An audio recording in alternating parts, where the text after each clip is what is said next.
Welcome, everybody, and welcome, Rafa. Thank you for showing up and having a chat. No trouble at all. It's virtual, so getting there was no trouble. No traffic or anything. It does help. I've been doing telehealth for several years now. Yeah, you never can. You don't no longer have any excuses about I got stuck at lights. So You yeah, can't get that time back that you save whenever you're driving from place to place. So I appreciate being able to do telehealth. that is true. Awesome. Well, so Rafa, you're coming from Texas. Kind of go through a brief bio here that you provided. You've been working with CPS, psychiatric settings. Um, Definitely, we'll chat more about that. Maybe share some horror stories. Um, but hospitals, and of course, currently behavioral health officer in the Army National Guard. Thank you. And so you're a former Catholic, and apologetics always been interested, of course, in how all of that works in practice. And then you went through your own deconversion. We'll go into that a little bit here in a bit, and now kind of work with a lot of underrepresented populations. So yeah, I mean that's a brief overview. Yeah. What's a broader background mental health? What got you into Well, this? I got out of active duty Air Force when I was 26 years old, and I went back to school, and I kind of wanted to do human subject matter. I found it more compelling. Previously, I was a jet mechanic, and whenever I would really get frustrated with my job, not only would I be frustrated with it, but I'd be bored thinking about it. And human subject matter is, it can be complicated, it can certainly be frustrating, but it is never boring, and I always find it engaging. So I went to school and got my bachelor's in social work and kind of started my career in the field. Nice. So how long? So you left the Air Force at 26. Um, so how long you been kind of full time thereabouts mental Well, I'm health? 37 now. Okay. Don't let the baby face fool you. I'm 37 years old. I've been doing Yeah. this now since I've been doing social work full time for 7 years or so. Mhm. Hard. I haven't thought about that, but yes, I guess it's been. I started at CPS in 2019, so 6 years, Okay. and Okay. I've had a wealth of experience since then. I got my bachelor's, and I was going to grad school while working at CPS full time. I was working as a conservatorship worker in Denton County, which you get plenty of human experience doing that. Whenever I got my LMSW and finished grad school, I went to go work at a psychiatric hospital here in North Texas, where I worked inpatient. I was there for a year, ended up doing medical, switching to medical social work to give that a try.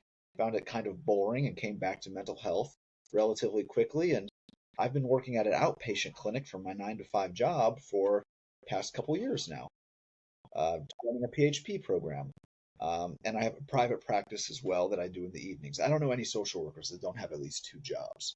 So, yeah. Same. Yeah. Yeah. Yeah. No, nobody gets into this field wanting to be wealthy. It's not that you can't make a living, but No. you're definitely, more eggs, more baskets. Yes, So, yes, a lot of those things. So that's where I've been spending most of my time, going from emergency psychiatric settings to outpatients, and even my outpatient job is a PHP. So I'm working with people pretty often that are in a pretty acute state and are, in the quite literal sense, going through it. gotcha. Much more of, um, really the more, not to diminish anybody else's, experience, but at the same time, like more serious mental health concerns, people who have obviously been hospitalized or, coming into that level of care. Yes, yes, for sure. When you're in PHP, that's partial hospitalization program, it's not Hmm. quite inpatient. You're not an immediate threat to yourself or others, but you're having very passive suicidal thoughts. You could be a danger, and you want the medical and the therapeutic interventions kind of working simultaneously. Gotcha. Okay. Well, I appreciate that. Worked about a year in inpatient as well, and that is not for the faint of heart. Oh, Uh, my hairline went straight across before that. yeah, I Yeah, used to right. have a full One head, yeah, year hair. exactly, huh, Dave? Yeah, this is your future. Yeah, it saved on hair product. You're I'll do fine. what I can. I'll grow It's that all good. beard there. It does. Yeah, you have to have the existentialist beard. It Yeah, works. yeah, just like It works out real well. helps you think. Yeah, it does.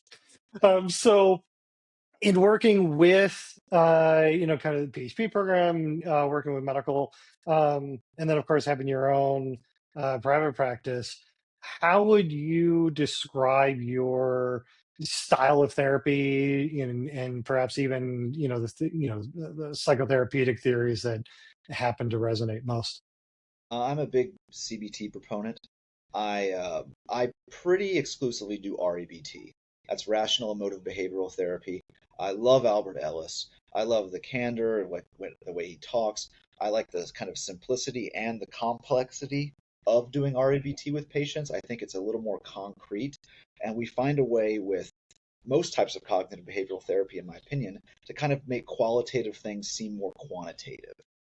Like, this is the formula, this is how we're doing it, this is how the rationale works, this is how we can get from A to B every time.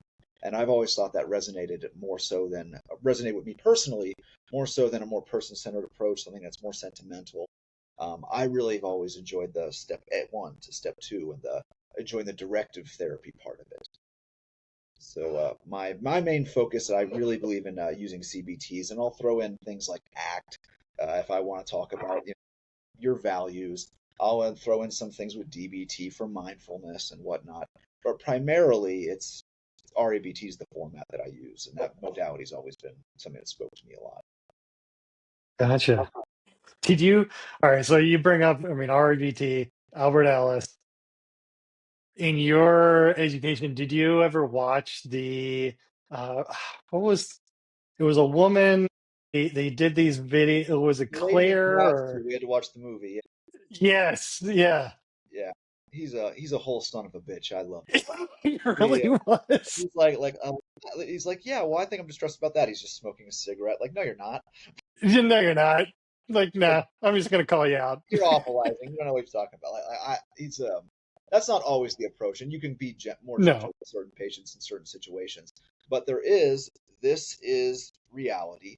These Hmm. things that you've learned to tell yourself and you are convincing yourself of, and your body's responding to, is irrational and it does not comport with reality.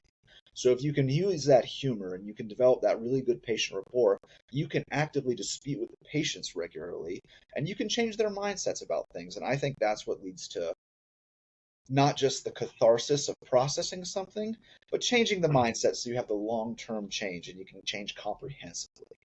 You have to change the way you think about things, though. And that's something that I Definitely. prioritize, and it comes with that mode of therapy where Albert Ellis is so interested in constantly using the Socratic method, the scientific method. This is awful. Well, is it awful? Prove it to me. It seems like it's just a little bit uncomfortable. Now, convince me if I'm wrong, and then breaking it down step by step. I think that is, in my experience, the way I've been most effective working with patients. Yeah. Ah, I love it. So okay, so then that definitely, the given how you and I connected from the Secular Therapy Project, which is a project related to recovering from religion, basically connecting people with more secular therapists who are not going to necessarily bring in fact, not even necessarily, they are not going to bring in. Explicitly not. It's part of the vetting process. Like, no, you're not. So you're not going to be bringing in, religious beliefs and certainly not religious texts into the session. Um, is that kind of like the Ellisinian, RBT stuff? Is that how does that help you with, then leading to and going, yeah, no, this is why I want to be part of the SDP. Well, as far as being in the Secular Therapist Project, um, I think it's just no. Being an REBT therapist isn't necessarily they're unrelated, but they seem like they match pretty well. Hmm. I think someone with that kind of mindset and that more secular, direct, what comports with reality and what doesn't, is going to be drawn to doing that kind of therapy. And one of the things that's so helpful about using REBT on patients that are going through religious deconversions is it's validating that no, these things did not withstand scrutiny. Here we can get from A to B. You're not crazy. Now these things that you're losing out on now, like your previous support system, these kind of existential security blankets that religion was useful in providing you.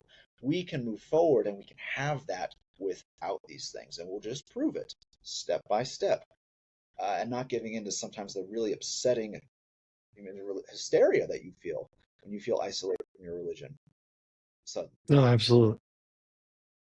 All right, we're gonna go more into that in a little bit. okay, So that's really fun because and really though, just for in a brief moment, often people hear secular and not wanting to bring this in, and hearing that kind of like that rational challenge in a therapeutic session. Some would then have the assumption that you're there to actually deconvert the people. So if you get somebody who is a believer coming in, the concern, and obviously that is not my concern for you, but other people would hear this and possibly reach their own admittedly false conclusion, but it would be a conclusion they would reach that would say, oh wait, so you're actively wanting to change people's minds no, about no, things. I will dispute things that are causing you distress. I don't get to determine what needs to be addressed. If somebody is content in their religious beliefs, and these are things, it would be inappropriate for me to go out of my way to be like, well, you think this. Let's see if that's true. Noah the Ark doesn't make sense to me. Let's see. That would be entirely inappropriate, and that would not be something you would do as any kind of CBT therapist. But even basic cognitive therapy, it's the same principles. You're using these things, and that's the most evidence based, widely approved of form of therapy that exists. So I think that could be a concern for anybody. Like, oh no, don't use logic in therapy. It'll derail my religious beliefs. If somebody wants to go down that road, it's certainly possible, and I'd be willing to. But I would never have that person determine. I would never determine what that person needs to dispute and the conclusions they need to come to. They can come to their own conclusions. And sometimes religious beliefs they can be efficacious for certain patients. Absolutely. Well, and that one nicely stated. Two, it's also the ethics that we have to abide by. Of course. Like we're not. No, yeah, It is part of that. Yeah. that would be an example of somebody doing the same thing that like a very uh, people go to the secular therapist project to avoid. They wouldn't want to Hmm. go talk to a therapist, and this person's just trying to inception their Christian beliefs into them. And we here, of course, we hold ourselves to that same standard and would never do that with other patients. No, 100%. Well, and you raise the point. Like so many. I mean, I've lost count the number of people that I've encountered coming in going, you're not going to bring up the Bible, right? I'm like, why would I do that? Like, well, my last therapist. I'm like, oh my gosh, They're not supposed to it's do that. astounding how often it ends up being used Yes. unethically. Yeah. Okay. So then that definitely leads into how how do you then view religion broadly speaking? What is its role or potential role in people's life when it pertains to like their mental health? I think religion often provides a lot of utility to patients. I think religious beliefs, like I said, can give you that it can answer some of those existential questions that cause anxiety. Uh, Religion helps provide sense of community, sense of family, sense of purpose, and it gives you access to a sense of involvement. Now, you can have that without religion, but definitely there seems to be a correlation between religious affiliation and positive mental health. I think it helps a lot of patients. I'm not necessarily anti-religion. I think religion is good whenever it's doing what it's ought to do, but when it's becoming abusive or it's making sure that patients understand that if they leave their church, they'll be withdrawn from all their social support. Now they'll no longer have access. I've had more than one patient come in and they were being shunned by their family members for leaving their particular religion. Uh, when you have instances of things like that, that becomes abusive, and you have to remain in the religious institution as it's because you're being coerced. If you leave us, then you're going to lose access to your support system. You're going to lose access to your sense of identity. You might not have access to your immediate nuclear family anymore. And I think that could be abusive and problematic. Oh, 100%. Well, and I like there's a point there around, from what I'm hearing, there's a functional question. Like what is this serving in the life of the client? Like they are utilizing this set of beliefs and the connections that it may or may not have with, their social relationships, existential issues concerning like meaning and purpose and life direction and ethics, and all the stuff that often ends up being put forward in religious apologetics, and at the same time, though, outside of that academic, there's still that lived experience of the person going, this just gives me a sense of order. Like, okay, and our role is not necessarily to challenge that, unless they are highlighting themselves that this is a problem. I've seen patients come in where their problem is they'll feel emotionally distressed at the idea, like, okay, I have this terrible thing to confess. I don't think this is true. Or, Hmm. my faith is wavering. And now all I would do at that point is like, well, what would be so terrible if your faith was wavering? Why is that something that is so upsetting to you? If you Hmm. decide that you don't think this is true, you need not think it's true. Who says you have to believe that? You believe what you feel withstands scrutiny.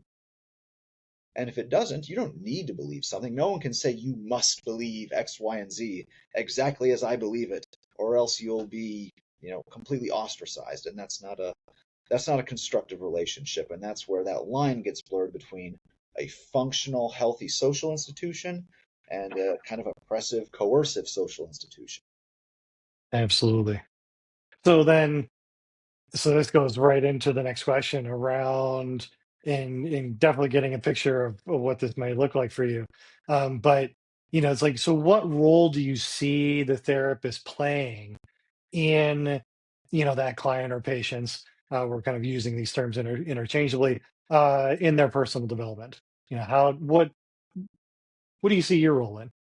The first step generally when you come to patients that are very upset or emotionally disturbed because they're leaving religion, the first thing I want to do is de-awfulize the situation. Lower the stakes a little bit. The world has not lost all meaning. It has not lost all color. Even if you're in a coercive situation or you were in a coercive situation where you're not going to have access to your support system, you can find that kind of love and support and sense of community and belonging in several other places. Religion is not the only game in town, and just reassuring them that not only is their views have changed, but the world hasn't ended for them, figuratively. So before we can approach anything, we have to just turn down the temperature, stop the awfulizing. We can feel negative about something without it being the worst goddamn thing I've ever heard. You know what I mean? This is a change, Hmm. but it's not the change. There's going to be other things in your life, and you'll have other opportunities to grow.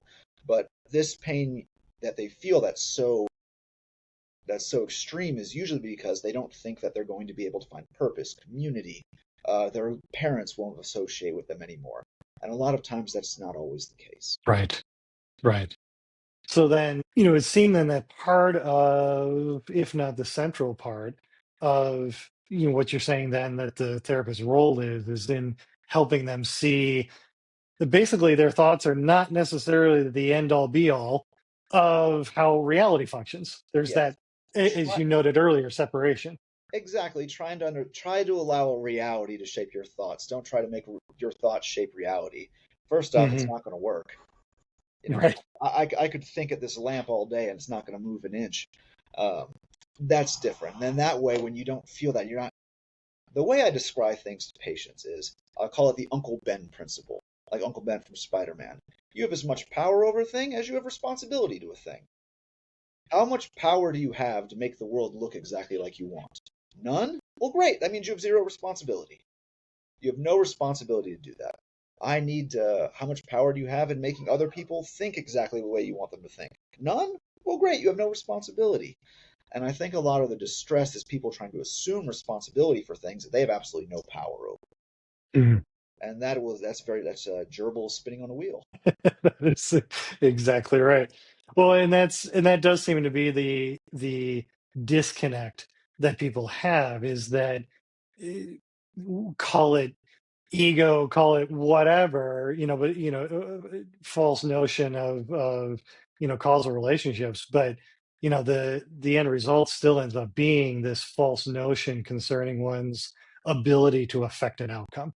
For sure. And all the way from the my thoughts immediately created this and some kind of like telepathy thing to, or even the name it claim it, kind Yeah. of weird Americanized dogma of certain religious practices, um to you know to the silent thoughts of these people, whoever it is must have known, and what I was thinking, and suddenly this is why the person left me.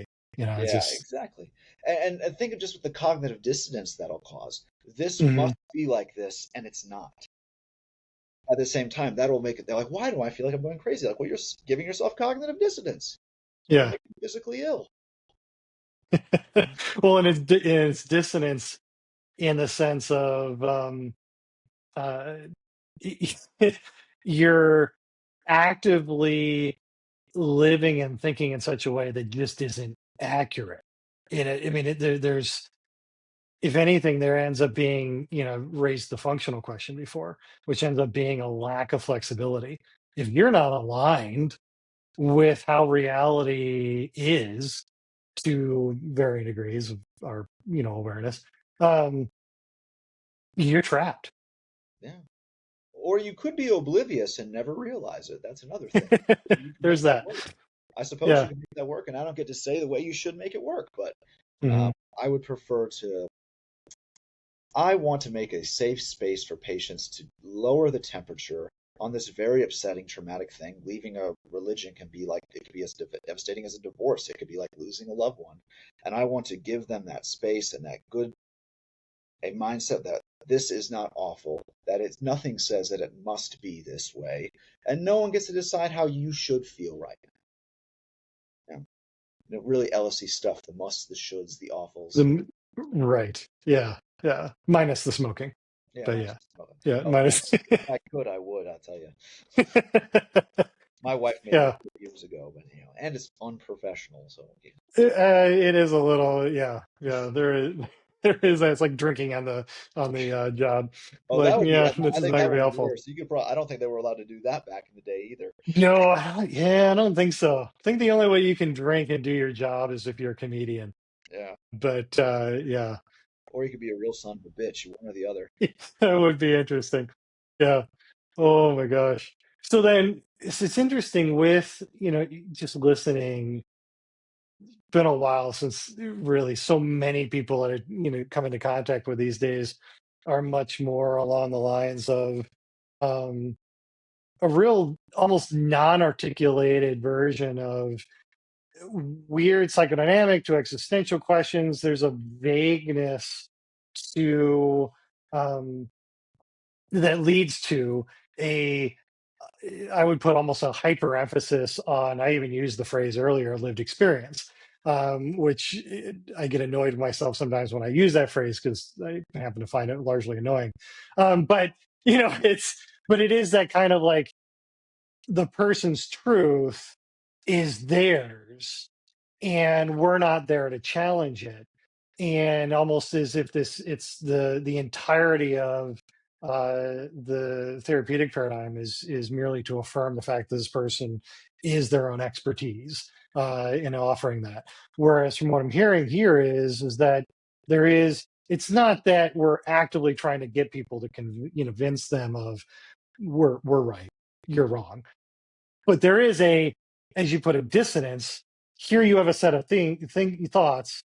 They're leading to a behavioral outcome that is contrary and unhealthy, and leading to issues of why you're even in the office in the first place. So here are the challenge to those things. And people are in large part the subject matter experts on themselves, and Mhm. there are plenty of things that can be your truth. For instance, like if you're going to have a value that my family is the most important thing to me, that is your truth. Mhm. Now, if you're going to say something different when we're talking about truth, there's also what actually comports with reality in the reality we both share. Okay? Your personal preferences, values, desires, standards, those are yours. Mhm. Everything else is shared. And when you share space with somebody, there's boundaries that need to be abided. And I don't think it serves any of us to pretend like, within our shared space, like, oh no, why wouldn't we teach creationism in schools? It might be true too. That's my truth. Like, well, no, it's been scientifically debunked. And we share this space. You might want this to be true, but all the evidence is to the contrary. Okay. Yeah. So then, without getting too much down the philosophical rabbit holes, but in the sense of how a person frames their experience and their belief statements and their truths are variable depending on what their outcomes end up being. I mean, it's one thing to, like you said, my family is the most important thing, value to me. Awesome sauce. Like that is definitely there it is. And so they might be coming into therapy with their behavior not necessarily aligning itself with that. It's like, well, I find myself, for instance, working more, and the last time I saw my kid was, whatever, and this is causing me distress. It's like they're coming in and going, help me. Like, what am I supposed to do here? I have this notion of what is true, and yet my behavior is, contrary to that. And that's one of the core tenets of action and commitment therapy. To get to that place where you're living in integrity and your values and your actions are cohesive, they're working together. Hmm. That's a great place to work with patients, for sure. And a lot of times, what's really convenient about that is they know exactly what behavior would make the situation better. You know, Yep. they don't need my insight for that at all. It's like, oh, I validate. I'm sorry, you're upset. Well, what would make that better? What if I stopped doing that? You did it. Great You idea. did it. Right. Yeah. Yeah. Yeah. You've Well, thought and of that you before. Why haven't we been successful in doing this? And then trying to address those right. barriers. And again, normalizing the struggle. Whenever people are trying to change their behaviors, I feel like I really try to preface to patients that you're probably not going to have this, goodwill hunting, it's not your fault, Matt Damon moment. Like, no, Matt Damon, it's not your fault. And then all these behavioral changes, you have this inspiration and they feel good and they feel intuitive. You will likely feel rotten. You will feel unmotivated. You will feel like, I don't want to do X, Y, and Z today. But when patients get to that place, and then instead of saying, this is a natural part of the process, I have to engage in things, that are uncomfortable right now in order to tolerate it, what they tend to do is like, I'm not motivated. What's wrong with me? Why am I so lazy? If I was, any good, I would want to wake up and, you know, have just healthy food for breakfast and exercise at 5 in the morning. And it Hmm. doesn't work that way. So I get the opportunity in those cases to normalize, no, doing this thing, it might suck, and that's okay. Where do we get in our head that you can't tolerate any discomfort? And Hmm. really separating for them the difference between what discomfort and harm are. Good distinction. Then it's almost a caricature at times of rational being, um, feel good. And the two are not necessarily. I mean, there's the Venn diagram is not a perfect circle there. Yeah. It's yeah. I mean, and good example there of I know I need to do this. I have this idea. Now I have this other thought that says I'm this awful person for not following through with the thing that I know I need to do. And there's the lack of rationality in the sense that you're not, this horrible person. Like there's a criteria here of why this ends up being the behavioral results. Well, how do we then, come back and identify what's getting in the Yeah. Well, first off, where do we get it in our head that this wasn't supposed to suck? You know, how did that how did that occur to you? And I think people are coming to therapy a lot of times waiting for that divine inspiration moment. Now this difficult task they want to undertake feels good. Now this hmm difficult task they want to undertake is going to be like, no, I've had the epiphany and I've had the breakthrough I need. Now doing X, Y, and Z feel like being kind all the time, remaining sober, trying to be more constructive with my children. Now that the therapist has said X, Y, and Z, I know it's not my fault, Matt Damon. I want to do these things, and that they're not only are they beneficial for me, but they're pleasurable all the time. And hmm that's an unrealistic expectation. And then When you can bring that up to patients, you then normalize that the struggle they've been going through is not a sign that they're defective. It's a feature in the process, it's not a glitch. You don't Right. feel distress doing this difficult thing because you're defective. You feel distress doing this difficult thing because it's goddamn distressing. Hmm. You know, Yeah, it's like putting yourself, challenge itself is a stressor. yeah, To not feel it is almost to, frankly, have gotten so good at abdicating responsibility, and that your entire life is a testimony to avoidance, which, as anybody's aware, eventually is going to bite you in the ass. it will bite you in the ass. And that's one of Albert Ellis's irrational core beliefs that like my responsibilities are too much to bear, and because they're so uncomfortable, I can't possibly bear them. Those are one of the key philosophies that we go through that prevent us from moving forward. Normalize the difficulty, not just find ways to cope with it, but normalize it and remind them that it's not a sign that they're somehow defective or worse off or lazy or weak or XYZ, Right. whatever the hell they told themselves. Well, excellent.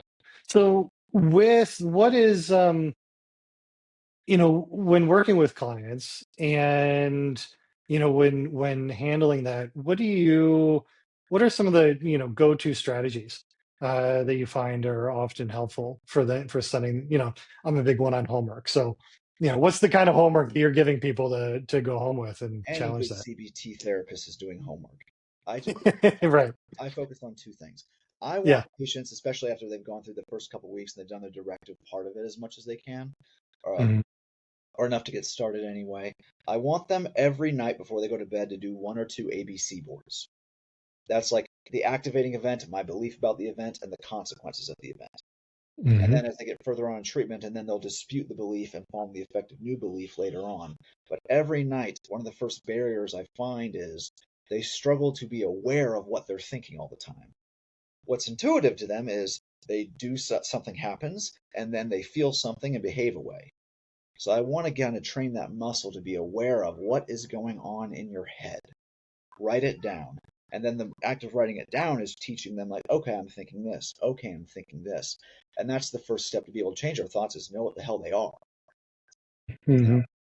So I have patients typically doing that. And then I want to engage in behavioral therapy homework. We need to do the things. We can talk about the things, and before we can do them, I need to assure you that it's not awful. It mustn't, no one says you must not do it or it must go this way.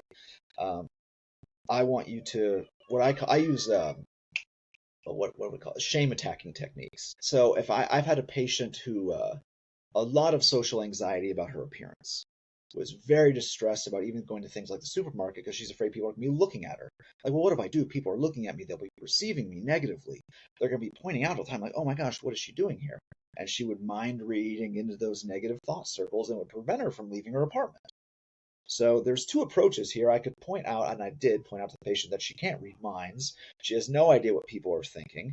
But a more important step to that is what if they were thinking something bad at you, and what if they were looking at you? Now demonstrate to me that that's awful. Mhm. I don't think you can.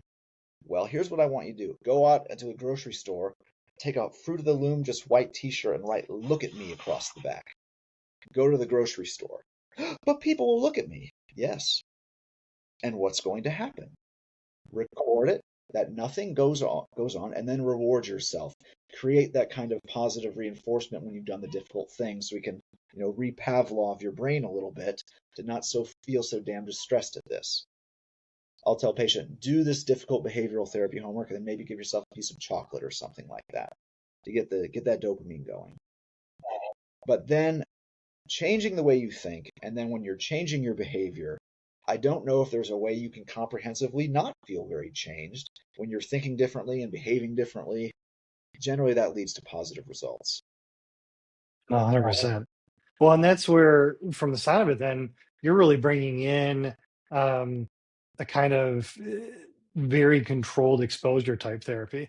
It's Exactly. like, here's the almost in some ways actively highlighting the dissonance to note then that, wait a minute, this idea doesn't work.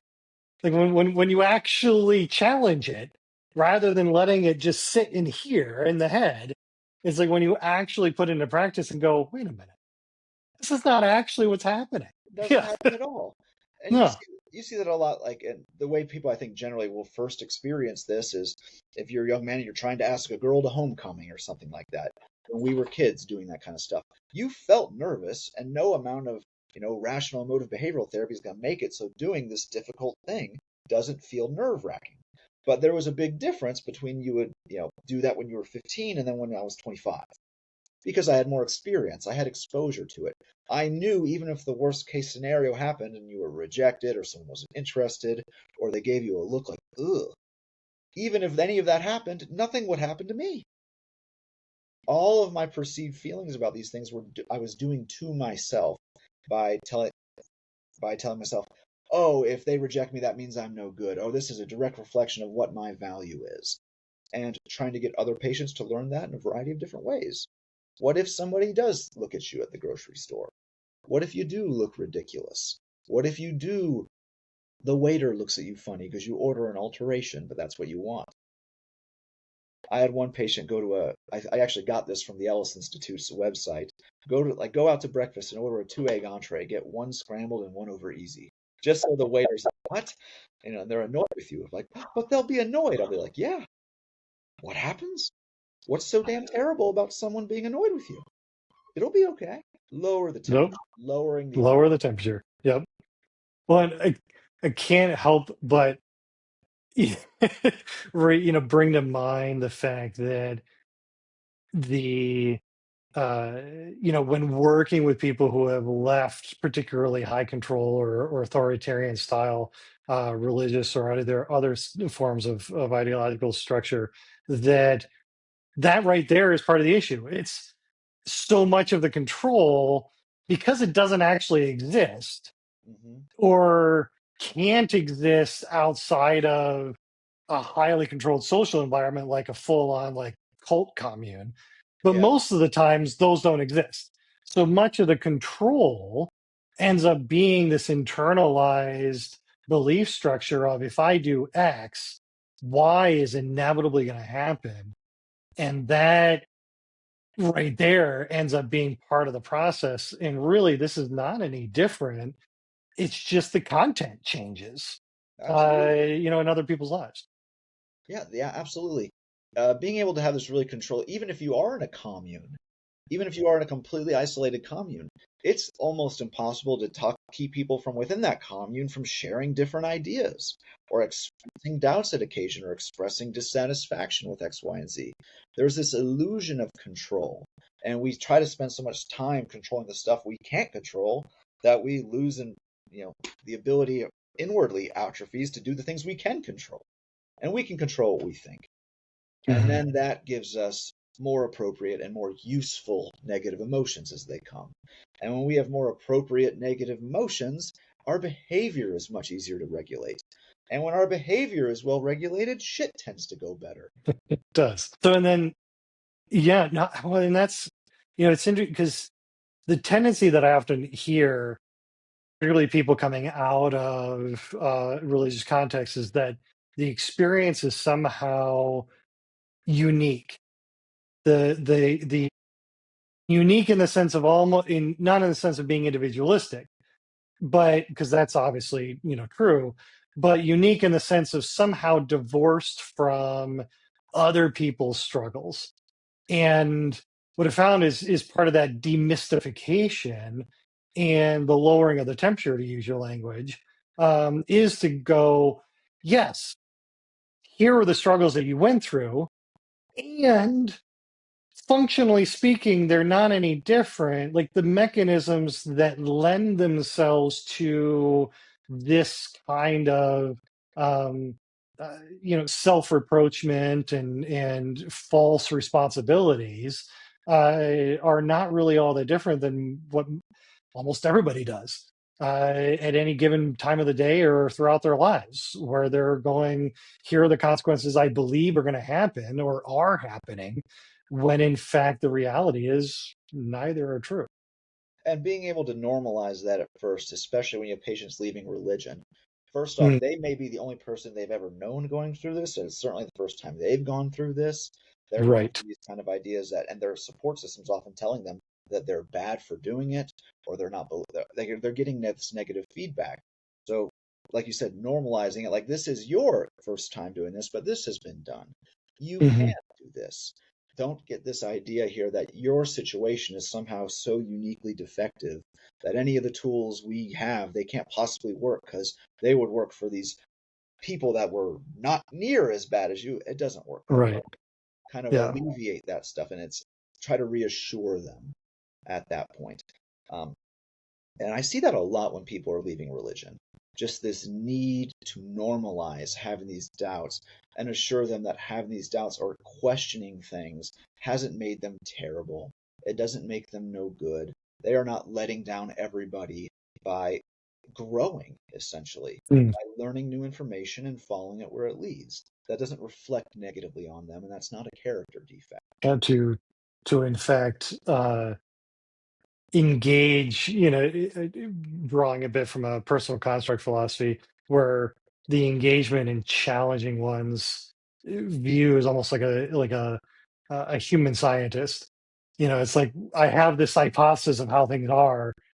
Well, challenge it because it could be nonsense. Like It absolutely it's can. quite possible, and to not challenge it ends up being truly the actual non or dismissal of our own humanity. That's the problem. The That's a good challenging way of itself putting is it. Not challenging it is a dismissal of our humanity. I think that's a great way of putting it. I don't have much I can add to that. I think you hit the nail on the head, yeah, Rich. yeah. It's the well, and you mentioned that of the like that normalization, which thank you for bringing that word up. I was reaching for it and couldn't find it. And and it is that like, who was it? Was it I always think it's Gerda, but I keep forgetting. But it's like I am human and therefore all that is human is open to me. And that tendency to uniqueify. I totally made up a word, but I mean, it's just like It's that one now, that huh? that sense in which what I just went through is so different, as you put it, that nobody else is going to be able to understand me, to not be, and nobody else is going to be able to empathically bond over a shared difficulty. And the reality is like, no, you're human too. This was hard. We're not dismissing that. And here Here's are some things that help. the Yeah, rest of the story here. right. The and I don't think I don't even know religious institutions would explicitly say we want our parish to no longer grow and no longer engage. Don't look at the truth of things. Don't do these things anymore. That's something that they feel guilty for doing, but they just can't do it.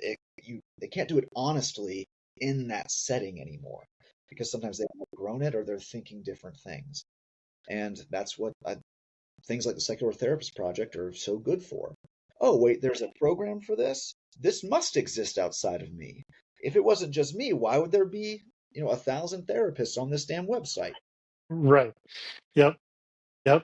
Well, and that's where, If you and hear my that's where kids we yelling, are. We're in some sorry. ways, you're good. Family's important. I mean, it brings up the fact that, how you phrase that, where the questions in some ways require a context to be comfortable or comfortably uncomfortable asking. That's a good way of putting And that's part of our role, is to it. provide that space to be able to go, yeah, it's okay. Ask Yeah, this. ask It's all that. right. What'll happen? Go ahead and say it out Hmm. loud. Let it Right. go. You're not confessing to a murder. Hmm. You're not. You're just asking questions about something that did not make sense to you at that time. I don't know, and I might not know the answer. And even if the answer is, well, I don't know, that's appropriate too. You don't need to know. I Hmm. don't know. There's all kinds of shit I don't know. Ask my wife. And I'm wrong Yep. every day. And that's part Right. of it also. And then Right. sometimes you're going to think you know something and turn out to be like, wow, can you believe how wrong that was? But Hmm. again, what's so awful about being wrong or not knowing? The conclusion can be that. You could be like, well, I can't believe I was wrong about that. And you don't necessarily need to feel that kind of emotional disturbance from that. You can Hmm. be okay with being wrong and you can be disappointed in you're wrong, but whenever you're becoming so incredibly anxious or you're grieving over it, you have this philosophy about life that you must not be wrong or you must get the right answers or you must know that it's not true. No one says you must know anything. We call that masturbating in REBT. I love it. No masturbating. No masturbating. I Yeah. love it. That one I had not heard before. I'm gonna steal that. It's gonna be great. Oh, good. You can use it all. Go ahead. Yeah. And you come down to those musts that are affecting people. The first one, like, I must do well. I must achieve Hmm. at this. I must have X, Y, and Z, or else I'm not valuable. I am no good if I don't have X, Y, and Z, or if I fail at this, if I don't achieve at this. I must have this. Well, no, that's not true. You can want this and be disappointed when you don't have this, but nobody says you must achieve this to be happy. The second one is you must treat me the way I want to, or you're a horrible son of a bitch, damn you. That is going to be irrational. Who in the world said you get to determine the way everyone else must think, believe, Hmm. the way everyone else must take your, or that saying everyone else must accept your new decision? We don't get to pick that. And I mean that quite literally. I have no power over what other people are going to do or say, or Hmm. how they're going to accept me for what I think. So when you're focused on, my family must accept me for this or else they're no good, that's not true. No one says they must. You just want them to. I want to and I can't is way different than I must and I can't. That's going to garner a very different emotional response. And the third one, and probably the most pernicious one, is life must give me exactly what I want, exactly when I want it. And life must give it to me without too much difficulty or discomfort. And if I will be complicit in living my life as long as everything is the way I know it must be. And that isn't true either. Right. Life can throw you all kinds of curveballs, and it doesn't seem particularly preoccupied with what you think it must do. You're not the narrator here. And that's a grandiose complex. Hmm. Well, and it seems like the essential lesson is, and you alluded to, I think, a little bit before around the freedom to be wrong. Yes. That all of the musts are trapping us in a box of our own making. It's because every must that we muster, Yeah. is a declaration to the universe. Like, I know better. My singular thought here is provides the sum total of what should happen, Yeah. and thankfully the universe doesn't care. No. It's so much bigger than any one of our thoughts. And you have no power over what everything is going to happen. You have no power over other people. We have a really difficult time having power over what we fucking do. True. I don't Yeah. know how successful I'm going to be at making other people do what I want to do all the time and do it the way I want them to do it and think the way I want them to think in the meantime. And then I want everything to turn out the way I want it to. I mean, the reality is something could happen to us tomorrow. I could go blind tomorrow. And while that would certainly be upsetting, and I promise you I'd be in a bad mood, you can at least remind yourself and take comfort in the fact that nothing is out of order. The sky Mhm. is falling. Something has happened to me that is upsetting, and now I need to find a way to create well being and be constructive dealing with it. Nice. Yeah. Yeah. Spot on. In a world that says everything, you often hear it where people are like, "Well, I expect." How do you, that third must that you noted, the world must do this for me. The concern initially to acknowledge that the universe doesn't care is not a bad thing. I'm avid reader. I love a good fantasy novel as much as the next Oh, person. yeah. But the reality is, I don't want magic to exist. We understand like the insanity of what real magic in the sense of mental powers would do given the whimsy that our minds create at any given moment. Like, it's a good thing that our expectations are not met with an equally strong obligation from the universe. Like Yes. that's a good thing. Yeah, well, then what happened? Because everyone's beliefs and wants and their musts would contradict each other. Right. And then the universe would literally rip itself asunder because everything that must be happening can't all happen at the same time. I must do this. Well, this person thinks we must all do this. Well, that's going to create a conflict right away. Hmm. And we can create, I think, when we want these ideas, like these grandiose things, like life is going to turn out this way. This is my destiny. This is God's plan, if you will. But we do that because it provides fancy. It almost gives flavor to these things. And again, religion can provide that, and it can be very useful for that. But you can have that without it. You can have forms of spiritualism. You can find ways to engage and feel very whimsical about what life is going to do. Like we live in chaos. Anything can happen. The possibilities are endless. My choices are my own, as far as I can tell. I have this kind of power. Anything of like all kinds of great things can happen at any day, and you can still find that kind of, I guess, that aesthetic for the way you view the world, and you can do it secularly. Right. Yep. You're gonna edit that one out. No. It works. It Yeah, works. good. Yeah. Yeah. Ah, good. So, so speaking of finding things, where can people find you? I know you're licensed in Texas. Yes. Are there any other states that you're licensed in, No, or I'm just licensed in Texas. I see patients okay, virtually, so you can be anywhere over the whole state.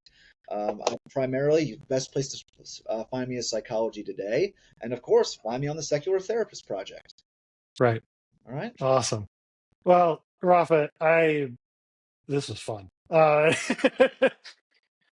Yeah, they were really just a blast. Well, when I go back through, I may have to have you back again, and we'll talk more about REBT and Ellis. All right, great. Next time we do it, we'll have a drink while we do it. you, we're not practicing, Yeah, so we're not why not? practicing. Yeah, This is yeah, recreation. We can have a drink and we can have a cigarette if we want to. yeah. We My can wife. channel our inner Christopher Hitchens. It'll be Yeah. great. Oh, yeah. Just anyway, I'll get that Johnny Walker Awesome. bubble black for that. All right. I will be right there with you. All That'd right, be David. great. You have a great day. All Thanks right. for having me, and I'll Yes. talk to you next time. Sounds good. All right. Thanks, bud. Bye bye.